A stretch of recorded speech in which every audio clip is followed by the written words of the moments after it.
The content of this interview includes the topic of mental health and suicide. You should always consult a doctor in all matters relating to physical or mental health, particularly concerning any symptoms that may require diagnosis or medical attention. If you're in crisis or you think you may have an emergency, call your local emergency line immediately.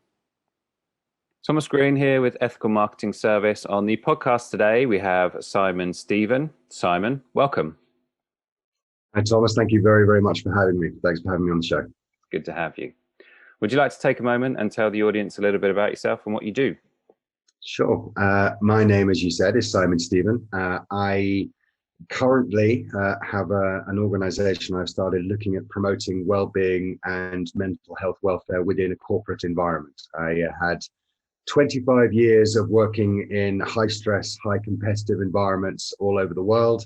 Had a massive nervous breakdown, which we will obviously talk about in great detail, and so have totally devoted myself to changing my life and to helping others so that they never reach the point I did, and doing my very, very best to spread the word, the message of well-being and the importance of well-being within a corporate lifestyle. It's a good introduction. Thank you for that.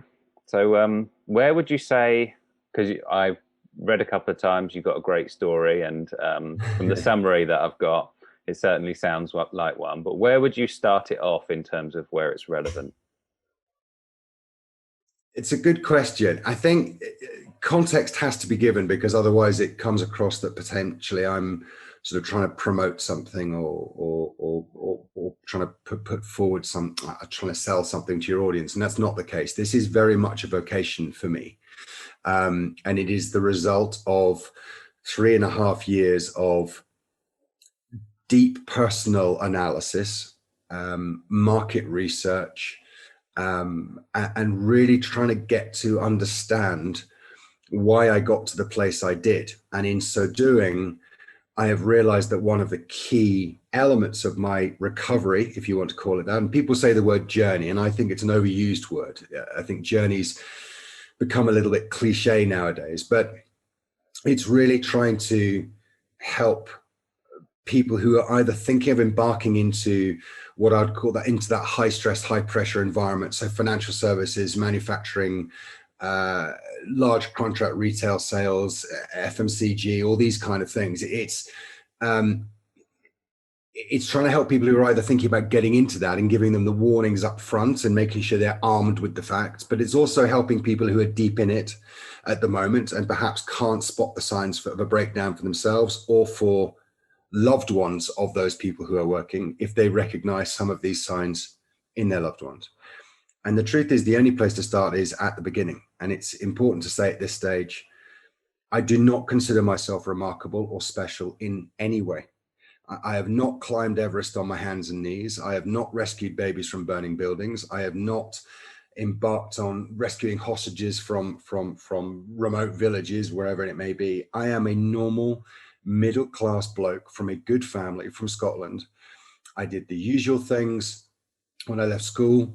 I got into the corporate world because my wife at that point had fallen pregnant with our daughter. And I embarked on a career in sales. I thought I'd be in sales for the rest of my life. And I got into sales, very quickly progressed up the ranks, moved from what I would call sales into more of a strategic side of things, into the project management side, strategic enablement, advice, and so on. And really got drawn in to what I refer to as the corporate interpretation or the corporate definition of success, which fundamentally, Thomas, is material.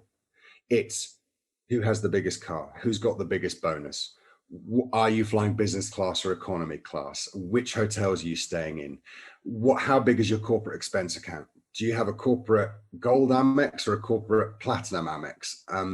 Everything revolves around money. And I know you know some of this stuff. You've witnessed some of this stuff yourself. And the problem with it is I found myself really drawn into it. I became fixated with achieving my targets, overachieving my targets, of hitting that bonus, of getting that annual reward. And I believed I was doing the right thing because I was providing for my family. I was giving them all this great stuff. I was riding around in bigger cars every year, and a new house or whatever it may be. Well, what I failed to see was that that corporate definition of success is very warped. It is not based around the welfare of the employee. I read a fantastic thing, well, not a fantastic thing. It's actually quite a sad quote, but it's a very true quote a few years ago. And it said, never forget that the company you work for, the job you're in, would replace you in a week if you died. And I remember thinking to myself, that's true, actually. It doesn't matter how good I am at my job. If I don't do my, if I died tomorrow, if I was hit by a bus, they'd replace me in a week. Yeah, there's So, you know what I mean? some dark stuff that I've heard before about big corporates taking out insurance policies against the death of employees, where the death of the employee is actually worth more than the employee itself, or him or herself. Yeah. So yeah, a slight tangent. Do you know what that value is? You'd be amazed if you knew what that value is. Do you know what the value they're placing it now? It's been a while since I heard it, but go ahead. £82,000. That's what people get insured for, you mean? £82,000. That is your value. That is the value that they place on you as an individual. So if they can take out an insurance that means they get 100 grand or 200 grand, then you can be hit by a bus and it makes no odds to them whatsoever. Now, the thing about it is that side of it, looking back, I'm not going to sit here and say to you that I recognized all this while it was happening. I didn't. I did some incredible jobs over my lifetime. I've run the international arm of a major consulting firm, a blue chip consulting firm. I've advised government departments around the world. I've helped governments in South America, all the way to French Polynesia, Australia, implemented $500 million transformation programs in manufacturing organizations. And whilst doing all this, drinking more, you're out with clients all the time, you're out with your colleagues all the time. And it's worth bearing in mind, you're with your colleagues far more than with your family, particularly if you're putting the hours in. You're with your colleagues. I was doing 12, 13, 14, 15 hours a day, 5 days a week. Then it became 6 days a week because I'd always find things I had to do. And then I'd sort of dash home back up to Scotland, see my family, do what I needed to do, and then rush away again. So I was spending far more time with colleagues. And when you're in that environment, you're eating out every night, you're drinking every night, you're consuming huge amounts of alcohol. I was becoming more and more addicted to painkillers, initially off the shelf, then increasingly I got it into what I would call prescription painkillers for constant headaches, constant back pain, all this kind of stuff. Then when I couldn't get enough prescription meds from my doctor because he became suspicious, I started buying them from street dealers.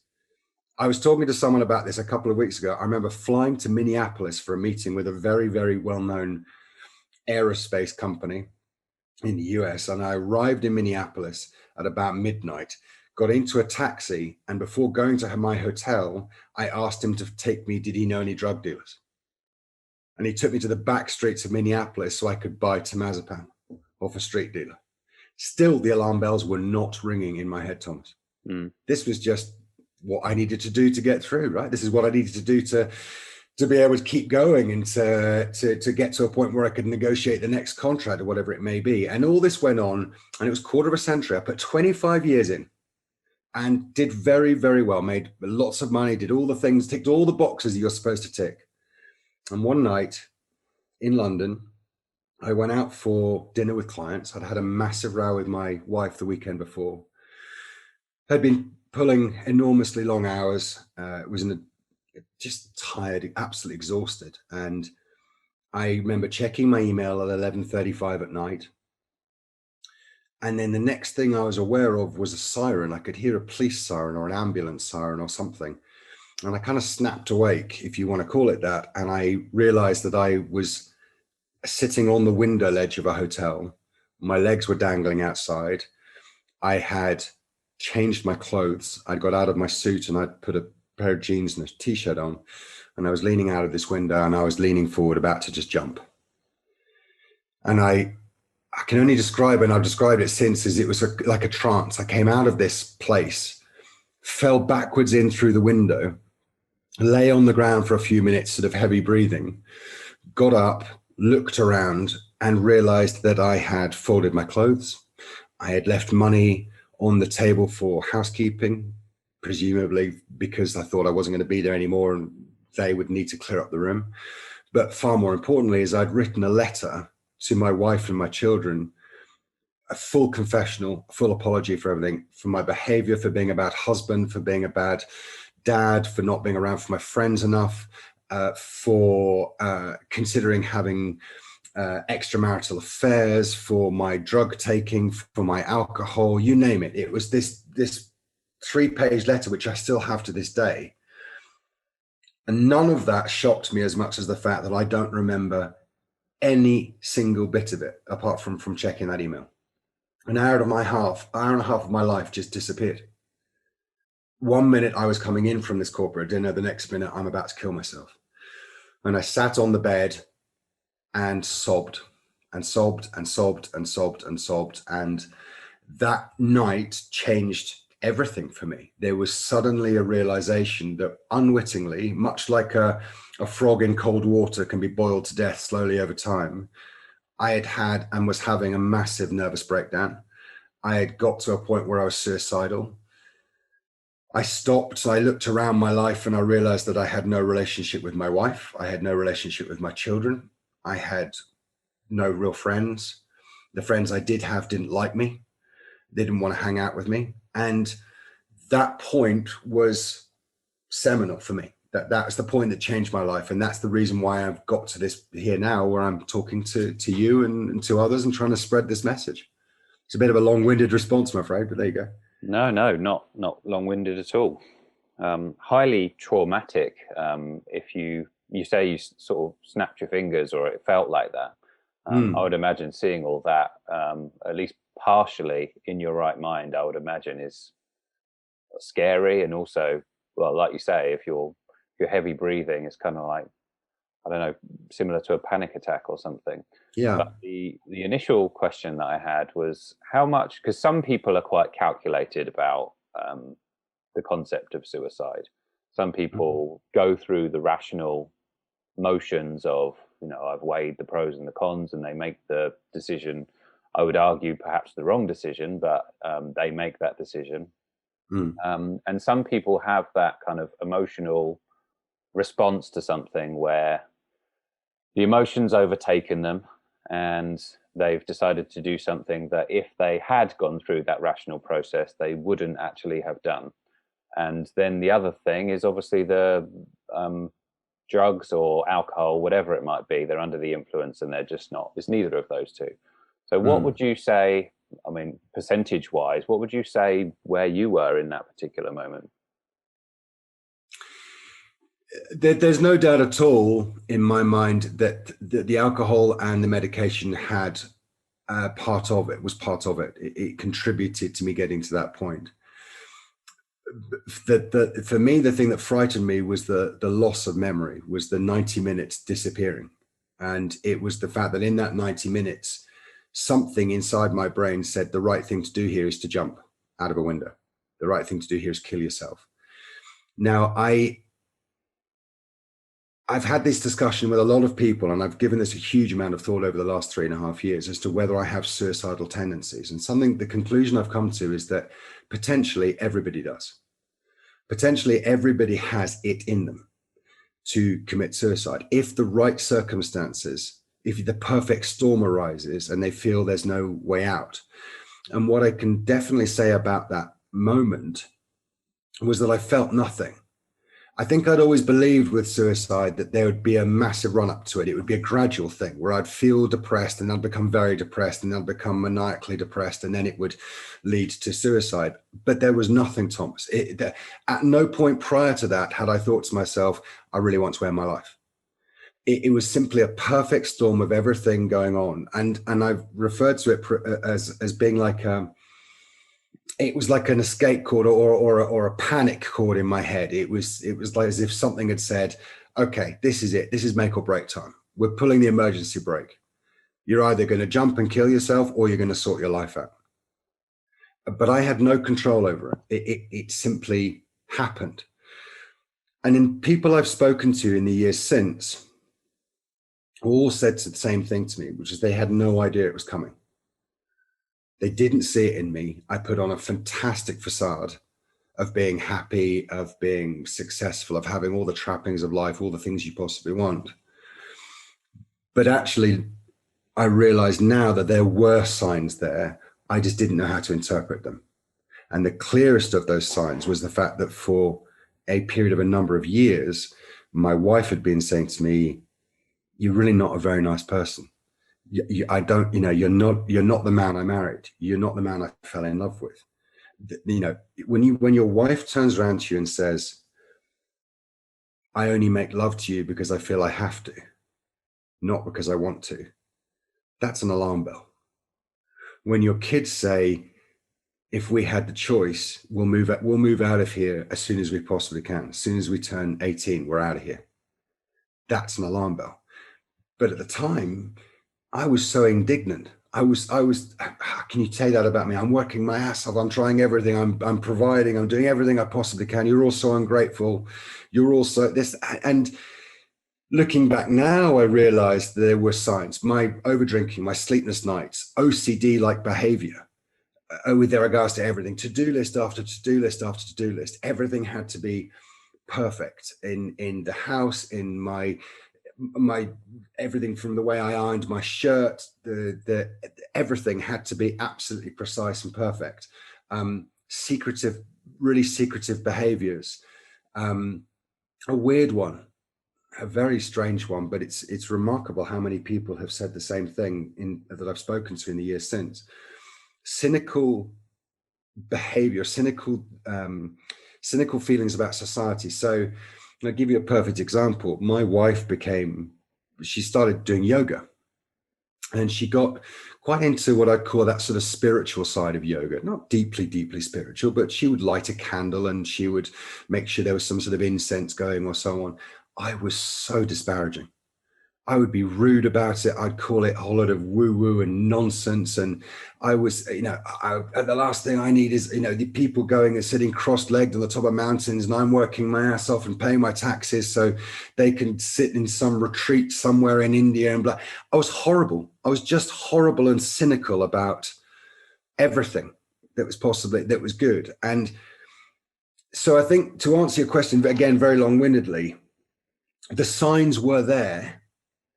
I just didn't see them. And I think the drugs and the alcohol, I think they numbed me even further. And so I just didn't see it coming until it was almost too late.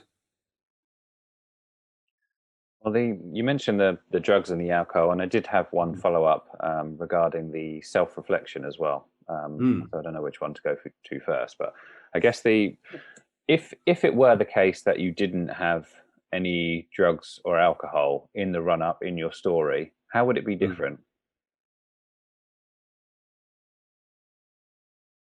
That's I haven't really thought about that because they were in my system. I think the drugs and the alcohol numbed the reality of my situation. I think they numbed it, and I was unable to see that actually I was deeply unhappy in what I did, that I was behaving horribly towards my friends and family, that I was hurting people that I loved and people I hardly knew. I was making some terrible, terrible life choices and didn't care. I was incredibly callous. I didn't care about who I stepped on or over to get whatever I needed. And I like to think that had I not had the drugs and alcohol in my system, that I would have spotted it sooner, that perhaps it would have made me more aware of what I was doing. But I can't say that, to be honest, because I did have drugs and alcohol in my system the whole time. And when I talk about drugs and alcohol, I had a routine, Thomas, where every morning I would lay out the painkillers I was going to need the next morning and during the course of the day. And I would start off with 800 or 1,000 milligrams of ibuprofen, knocked back with a temazepam as well, and with something else. And then I'd have to have something around 11 o'clock and another thing around 2. And I mean, literally, I would set this stuff out for the day. So I knew what I had. And if I didn't have those things, I'd go into a low grade panic. No different from being a heroin addict or a cocaine addict or anything else. It was, my life revolved around ensuring I had those things I needed to get me through the day. Had I not had that, perhaps I would have been more cognizant more quickly about my situation and how deeply unhappy I was and how deeply depressed I was. And I'll give you a prime example. I was coming back through Heathrow from Australia. I think I'd been in Australia. I was coming back through Heathrow, and you'll know yourself. There's the sort of fast track queue you can go through if you have a business class ticket or if you have a gold card of a particular airline or whatever it may be. And I got to the guy who was checking tickets, and he said, can I see your ticket? Have you got a gold card? And I opened my wallet up and I said, oh, which do you want? Do you want Qantas or BA or American or whatever? And I had 4 different gold cards in there for different airlines. And the guy said, it's fine, so you can go through, you can go through, you can go through. And there was a man behind me. And as we got to the X-ray machines, he said, wow, you must do a lot of traveling. And I said, yeah, travel a lot. And he said, is that like 4 different airlines there? And I said, yeah, 4 different gold cards. I said, it's quite convenient. He said, doesn't make up for not having a family though, does it? And he turned around and just sort of unloaded his back. And I was left there with my mouth on the floor going, yeah, God, yeah, you're absolutely right. And I look back now and there were so many occasions where people were giving me the warning signs. They were saying, Simon, you're being an ass. Simon, you're not being nice. Simon, you're obsessed with money. Simon, and yet still, I just refused to acknowledge it. I refused to realize or accept that there was a problem. And for me, it really did take me losing nearly everything before I got that perspective I needed to start going, okay, so how do I change this? And part of the reason for wanting to talk to you and your audience is anybody I can spare from having to get to that point, anybody who this resonates with, who goes, you know what, I recognize some of the things Simon's talking about. That for me feels like a win. It feels like I'm giving something back and I'm stopping someone ever getting to the point where they've almost lost everything or potentially do lose everything before they make that change. Mm. Well, the self-reflection that you mentioned, the 3.5 years at the beginning and then also recently, what was that process like? Because I found that quite painful in some instances, but I'd like to know, what does that look like for you when you go through the self-reflection period? For me, the first thing to do was to talk to my wife. Obviously, was the go-to, and that was painful, incredibly painful. It was a warts and all conversation that took place literally over a couple of days, and she told me what she thought about me. She told me how I'd been. It was a confessional from my side. I laid all my sins out on the table. And there was every reason at that point for her to say, I'm leaving you. We're done. She could have. I'm delighted to say she didn't. But she should have, in my view. I had done everything to justify her going. We then formulated what I would call a sort of strategy or a plan to how we were going to try and sort this. And I have to be honest, at the beginning, it was very much a sort of business logic to it. It was, right, I'll do this, then that, then this, then that. And I think that was the only way I could start. It was the only way I could wrap my head around it. I had to put some kind of process in place for how I was going to go through it. So step 1 was to talk to her. Step 2, to talk to my children, wider family and friends, get their opinions on me, their views on me. And that was horrific. I cannot even begin to tell you how much it hurts, how painful it is to hear people turning around saying, yeah, we don't like you. You're not a nice guy. We haven't liked you for a good few years. I only went drinking. I only came to the pub with you because I felt I had to. We only invited you to dinner parties because your wife was coming and you had to come with her. when you're hearing people you thought liked you, you thought respected you, when you hear them saying this, that's brutal. But you've got to go through it. You've got to face. You've got to face the truth. You've got to see what it is that people are saying about you. And all of this process, while this is going on, I'm furiously taking notes and I'm writing and I'm trying to understand myself and so on. The second bit that was key was we made the decision that there was no way I could stay in industry. I had to get out. I couldn't be half in, half out. I had to do something completely different, change my life, and so on. And I'm not denying that I'm very lucky that I was able to do this financially. And I'm not saying that everybody is able to do this, but we sold our house. An opportunity came up to buy this remote hill farm in Portugal, which is where I am now. So I'm in the Alentejo region between Lisbon and Faro. And it's a it's real old country, very community spirited, almost stuck in a time warp 100 years ago. And we bought this hill farm completely out of our comfort zone, had no idea what we were doing. We just went, let's do something completely out there. And whilst I'm not saying to everybody, hey, you should all be able to afford to sell your houses and buy yourself a new hill farm, that act of doing something fundamentally different, of stepping completely away from the life that was killing you and moving into something else, is immeasurably valuable. It forces the parts of your brain to work that you need to make work. It makes you have to become creative. You have to think better, plan better. You do the things that you make the bits of your brain work that are important to create a sense of well-being. So that was sort of the big one. And then one of the most interesting ones, and I think probably one of the most interesting to your listeners, was going back and talking to former colleagues, talking to other people in business, in industry. I had made hundreds and hundreds and hundreds of connections, thousands of connections over the years. So I opened myself up to them and said, look, this is what happened to me. Tell me about yourself. And of course, there were the people who said, oh, there's nothing wrong with me. I'm absolutely fine. I've got nothing to discuss. But what amazed me was how many people said, actually, yeah, I've felt pretty crappy at work for the last few years. Or, yeah, actually, I haven't been happy in my career my entire life. Or, yeah, actually, I've got a really bad relationship with my wife because of X, Y, and Z. And I started to build a picture of what I would call signs, the signs of a spiral. So, yes, there's the meds, there's alcohol and so on, but, weight gain, not considering who you step over or who you step on, repeatedly being challenged by friends or family saying that your behaviors are bad. The OCD side, erratic behaviors, having two phones. There's a weird one.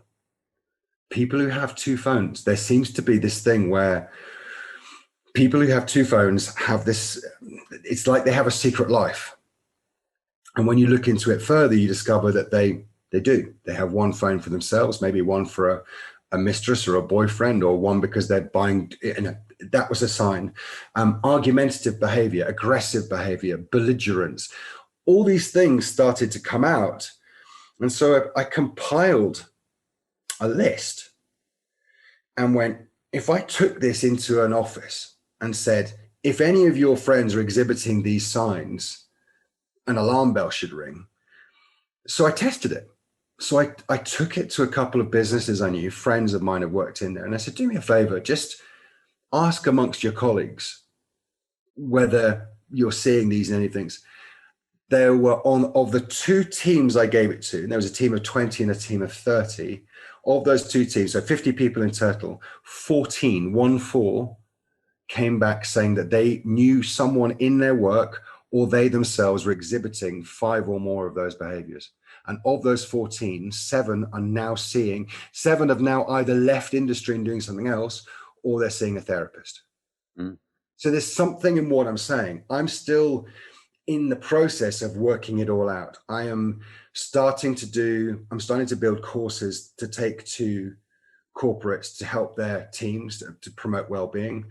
I'm doing more and more individual one-on-one coaching, but I'm still very much in an embryonic stage. I'm building this stuff as we go.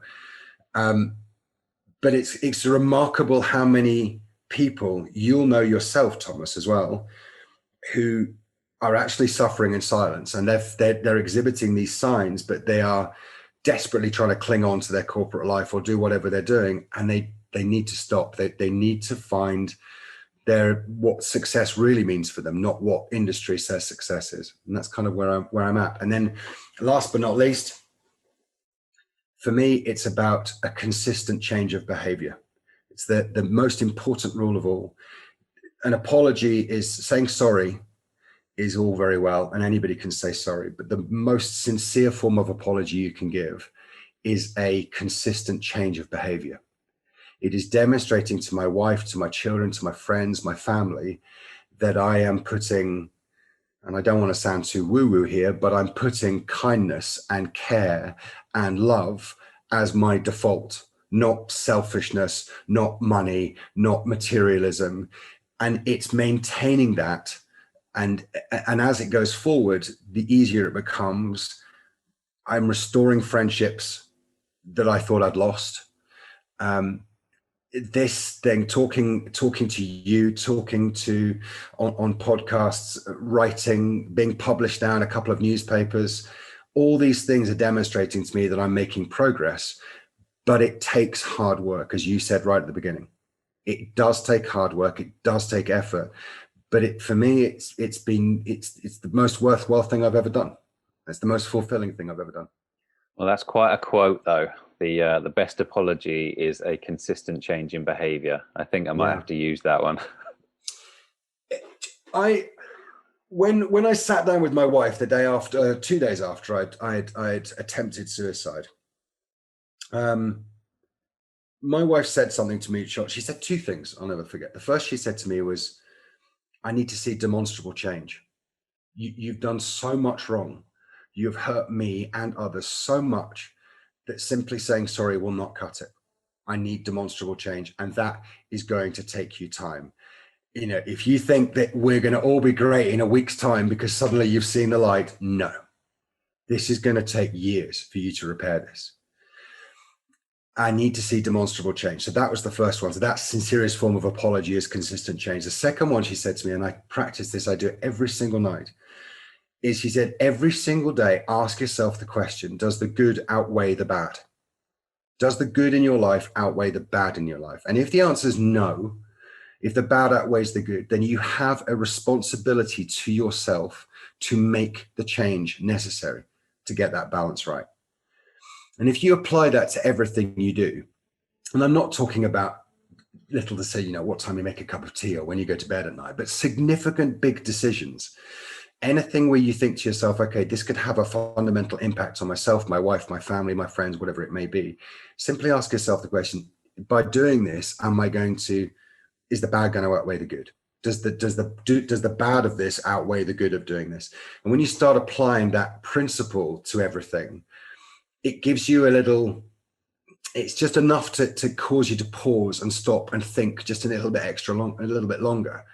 And for me, that's been huge. It's meant that I've made very different decisions, particularly in the last year, very different decisions into the way that I've interacted with people, the way I've interacted with my wife, and the way I've interacted with my children, and so on. And there have been countless opportunities over the last year because of lockdown and being in that proximity 24/7 with your partner and loved ones. There's been plenty of opportunity for me to revert type, to become a bit more aggressive, a bit argumentative, grumpy, belligerent, difficult, all those things I was. But instead stopping and going, okay, so how will me saying this impact that other person? It's remarkable how it changes the tone of the conversation.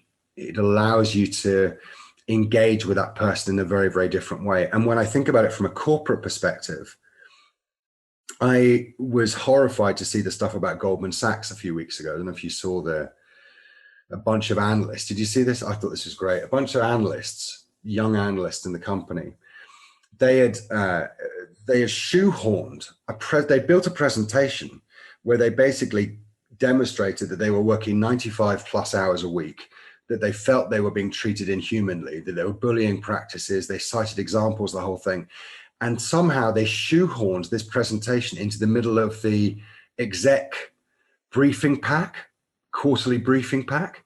So the chief exec flies in from wherever he flies in from, to see how the numbers are for Europe for that month or that quarter or whatever. Suddenly there's this deck in front of him from a whole bunch of analysts who are saying, hey, your employees, your managers bully us. We're doing 95 hours a week. We're being treated like slaves. Well, this thing went public. It goes out in the market. It's in the newspapers, the whole thing.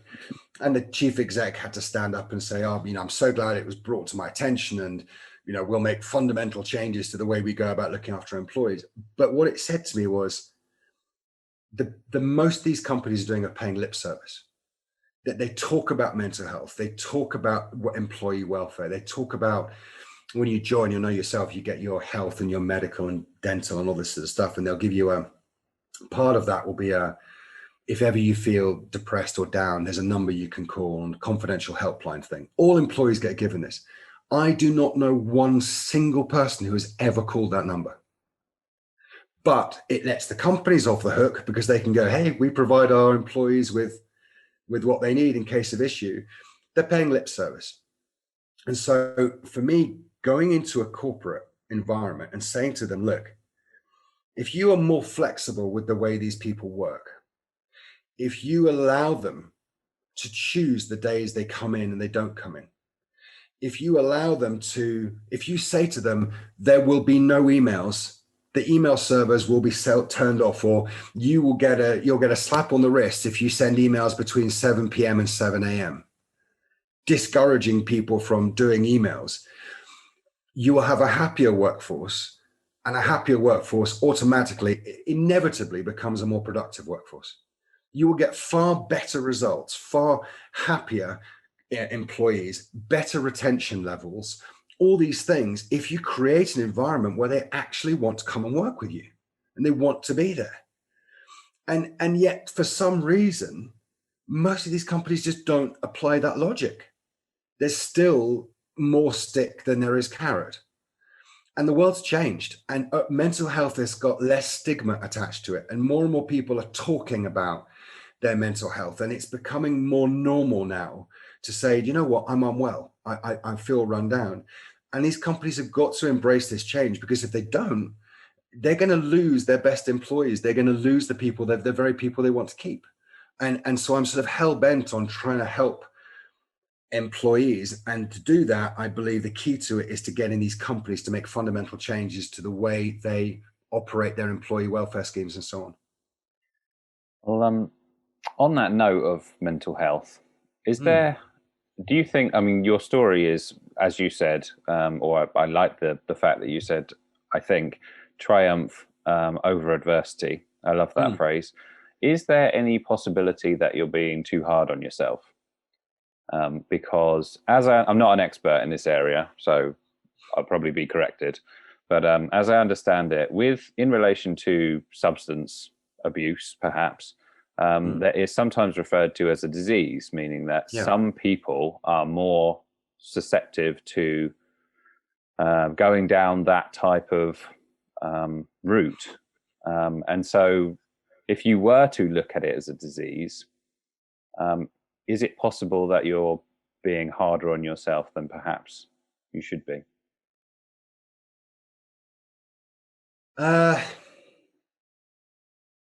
Yes, it's possible that I'm being harder on myself harder on myself than I should be. There are two things to say to defend that, if that makes sense. The first is it hasn't done me any harm to be as hard as I'm being on myself. If that's what was needed to break this cycle I was in, this spiral I was in, and force me, or to put me into a place where I tried to transform myself and I tried to become a better person, if that was necessary, that was fine. Now, an example would be forgive but don't forget. It's taken me a long time to forgive myself for my behaviors. I still have moments of shame when I look back at my behaviors. But I'm realizing as time goes on that actually the trick to it is to use that shame and to use that lack of forgiveness bit, to teach myself. And it keeps me on the straight and narrow. So I possibly am being too hard on myself, but at the same time, it was the thing that kicked me onto this new road, this new direction. The second part of it is that I I really did hurt people.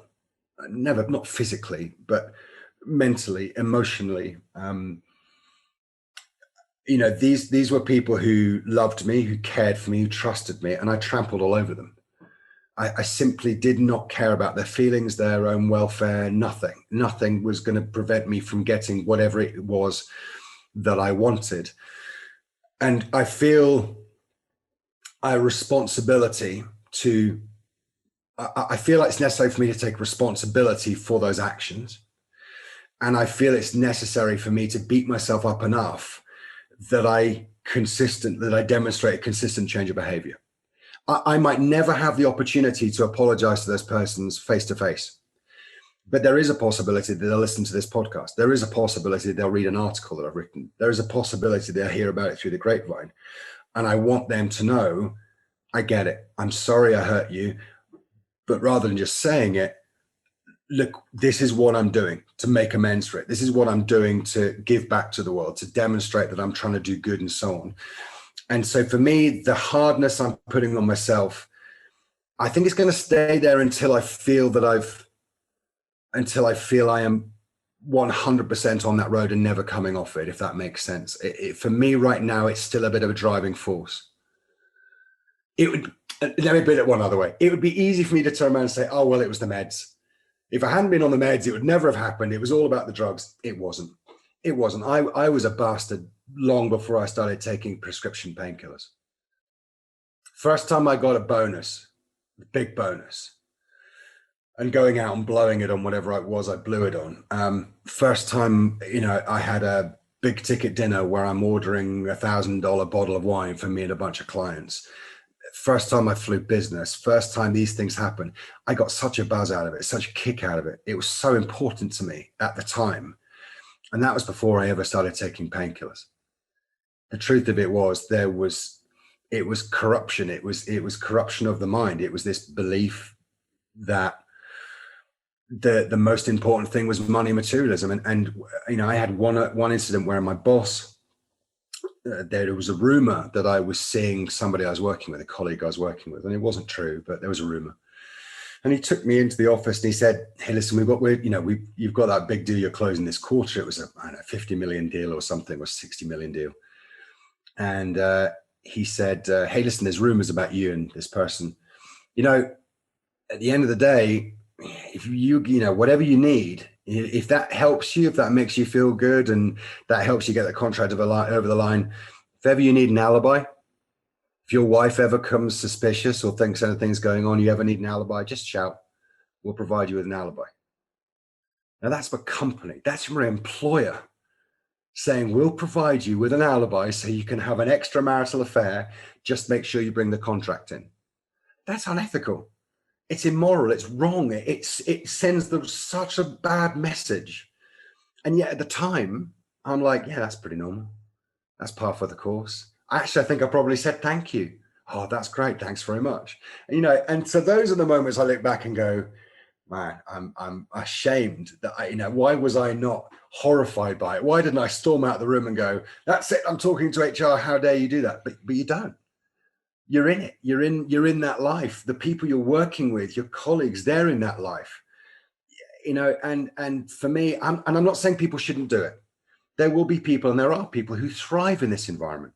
There are the Gordon Geckos of this world, the Wolf of Wall Streets of this world, who thrive in it. But the majority of people don't. The majority of people get into it, and before they know where they are, they're in this man trap, and they don't even realize they're standing in it. And I want to prevent as many people as possible, as I said, getting to the point where they've lost everything before they realize they can get the perspective they need, Thomas. Yeah, I certainly wouldn't. I mean, it's a positive story, right? So what I mean by that is the route that you're on right now is a positive one.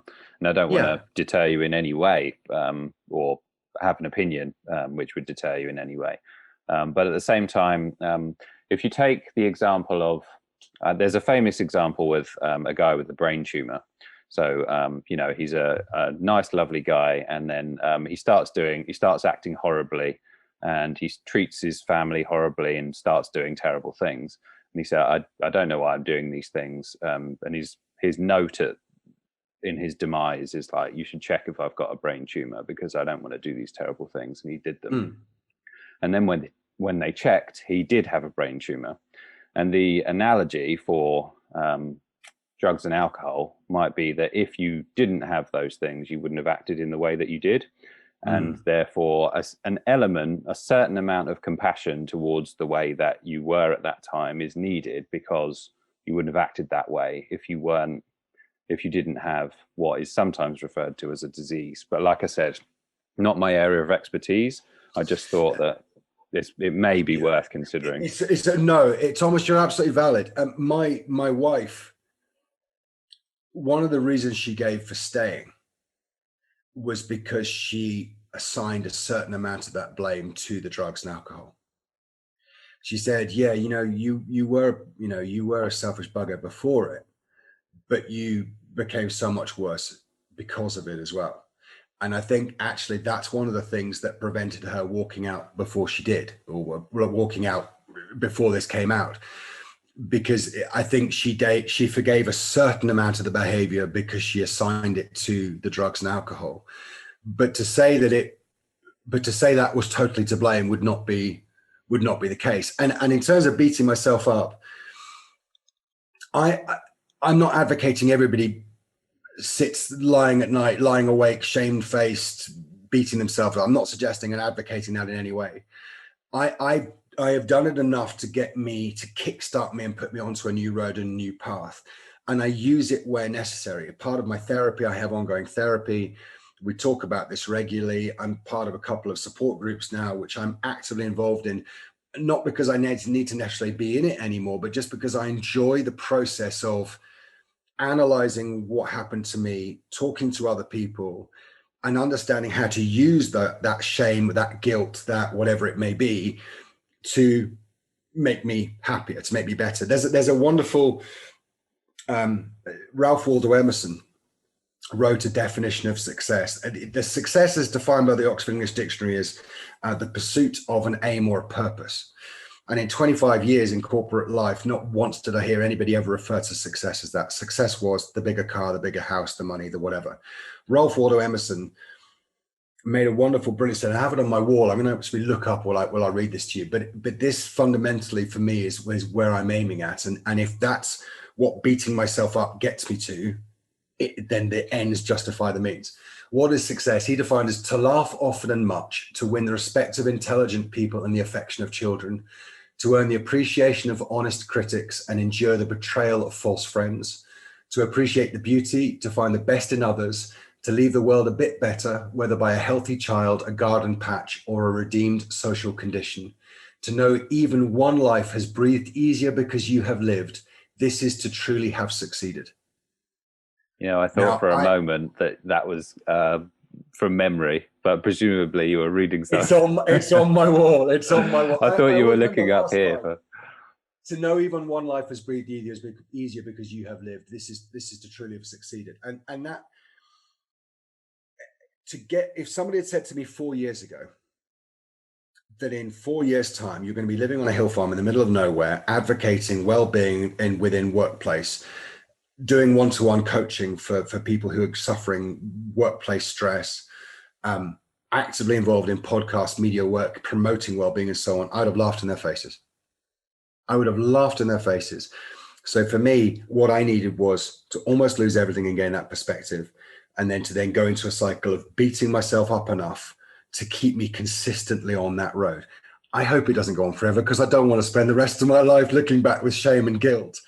But it was what I needed to get me onto this path, Thomas. Okay. Well, in your profile, you've got the phrase "the illusion of corporate success." I think is the phrase that you used there. So, what is? I know we've touched on it slightly, but what would you say for people who are in that? What is the illusion of corporate success?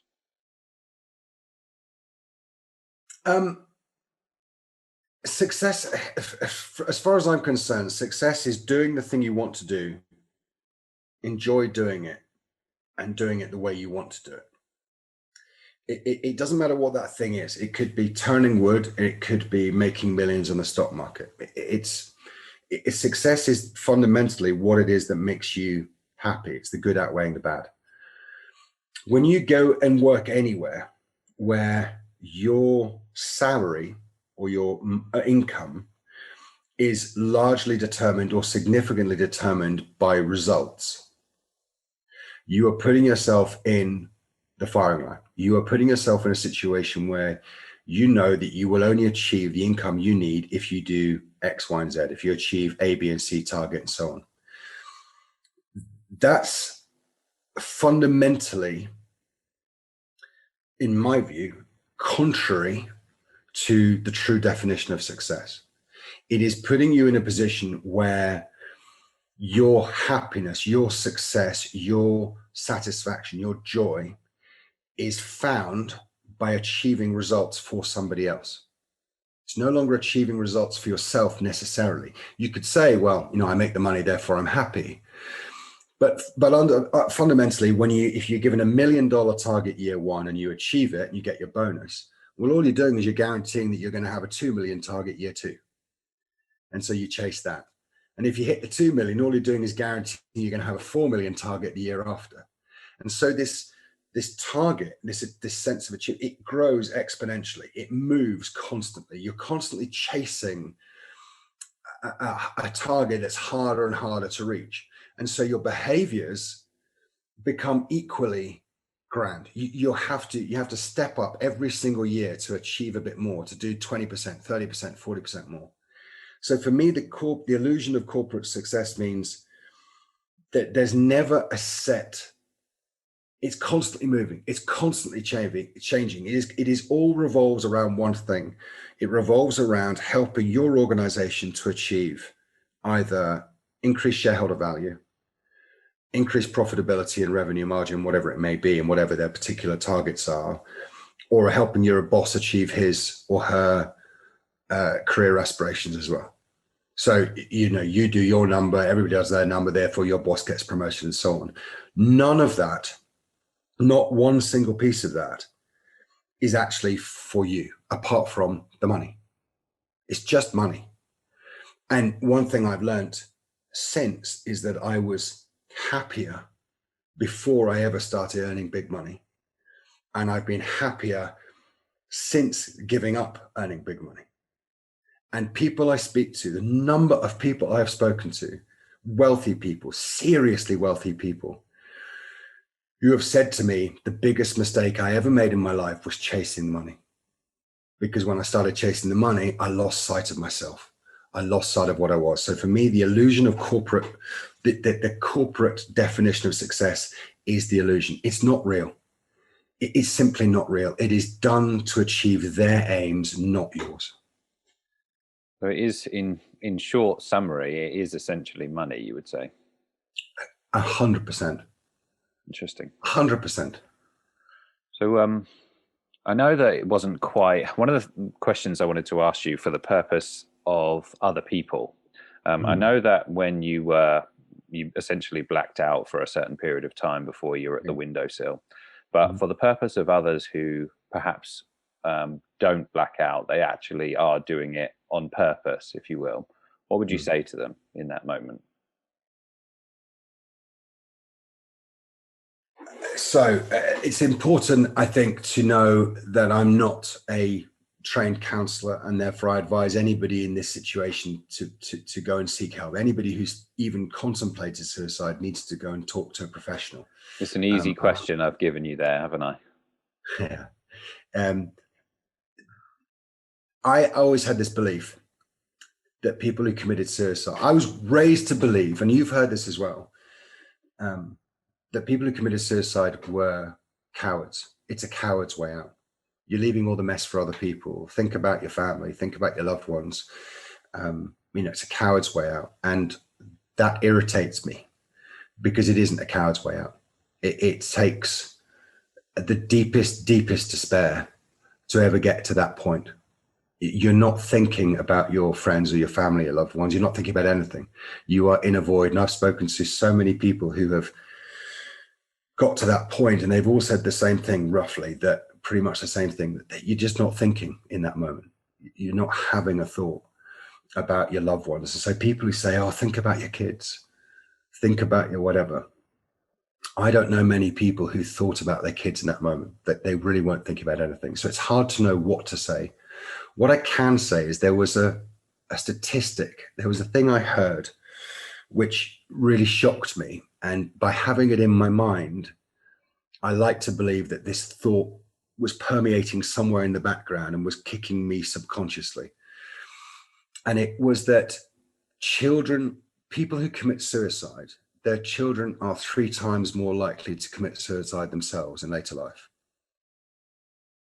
People who commit suicide, their children are 3 times more likely to commit suicide because you've effectively given them a demonstration that it's okay. You've effectively given them permission in a weird, obtuse, strange way, the way the brain works. Somehow, by a parent doing it, you are giving them permission. You're saying it's acceptable. You're saying it's okay.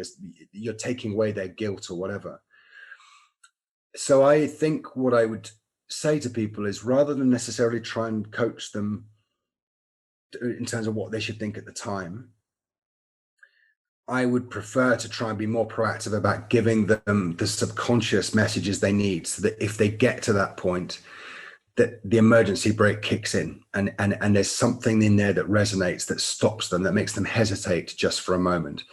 And I encourage all people, I encourage everybody to carry either the Samaritans or there are any number of organizations that help, whether it be Mind, there's a number of them, and I'm happy to list those out for everyone.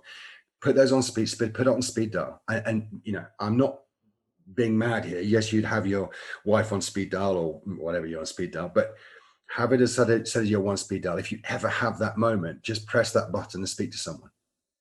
And don't think for a second that you're not valued or you're not loved. There is always a way back from this. There is always a way to sort this out, and you don't have to be alone, and you're not alone. There are so many support groups out there. There are so many people like me who will give time of day to anybody. And I sincerely mean that. I don't care whether I've never met you before or heard your voice before. If I got a phone call in the middle of the night from some stranger saying, listen, I'm having thoughts, I will talk to them all night. And I know so many people who do the same thing. So the most important one for me is, you're not alone. You're not alone.